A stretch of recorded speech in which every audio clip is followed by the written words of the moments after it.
আসসালামু আলাইকুম। কেমন আছেন সবাই? আশা করি সবাই আল্লাহর রহমতে সবাই ভালো আছেন। আলহামদুলিল্লাহ, আমরাও সবাই অনেক ভালো আছি। আজ আপনাদের মাঝে আবারও একটি নতুন ভিডিও নিয়ে হাজির হলাম। আশা করি সবার ভালো লাগবে। আর যদি ভালো লাগে তাহলে আমার ভিডিওটিতে একটা লাইক দেবেন। আগের দিনে আমার নানি দাদিদের দেখেছি মুড়ির মোয়া বানাতো এবং আখের গুড় দিয়ে সেটাই পাশে বসে আমরা দেখতাম এবং ছোটবেলায় অনেক আনন্দ করতাম। তো আজকে আমি মুড়ির মোয়া বানাবো আপনাদের সাথে, সেটাই শেয়ার করলাম। তো আমি ফার্স্ট টাইম মুড়ির মোয়া বানাচ্ছি, তো কেমন হবে জানি না। মাশাআল্লাহ, আল্লাহর রহমতে ভালোই হবে এটাই আশা করছি। 1 কাপ পরিমাণ পানি এবং আমার পরিমাণ মতো আখের গুড় নিয়ে আমি কড়াইতে চুলায় বসিয়ে দিয়েছি।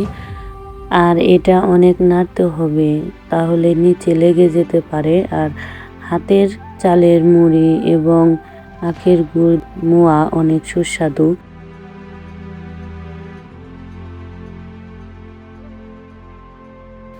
এদিকে কিছুক্ষণ জাল দেওয়ার পর আমার গুড়ের কালারটা অসাধারণ এবং আঠালো ভাব চলে আসছে। এখন দিয়ে দিতে হবে মুড়ি। তো আমি অল্প অল্প করে মুড়ি দিয়ে প্রথমে মিশিয়ে নেব, তারপর সবগুলো মুড়ি দিব আস্তে আস্তে।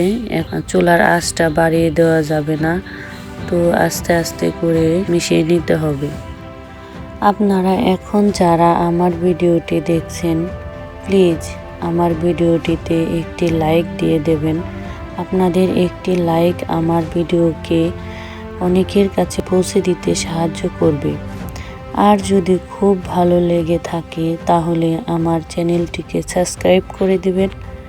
আর যারা এই কাজটি অলরেডি করে দিয়েছেন তাদের জানাই অসংখ্য অসংখ্য ধন্যবাদ। এদিকে আমরা মা মেয়ে মিলে মোয়া বানানো শুরু করে দিলাম। তো মোয়া বানানোটা অনেক ভালো লাগছিল। আমার ভিডিওটিতে আমার যদি কোনো ভুল হয়ে থাকে তাহলে আপনারা ক্ষমার চোখে দেখবেন আর আমাকে কমেন্টের মাধ্যমে জানাবেন। এদিকে আমার মোয়া বানানো হয়ে গেছে। তো মোয়া বানানোটা অনেক সুন্দর হয়েছে মাশাআল্লাহ। তো আপনারা সবাই আমার জন্য দোয়া করবেন আর আপনারা সবাই সুস্থ থাকবেন, ভালো থাকবেন। আসসালামু আলাইকুম।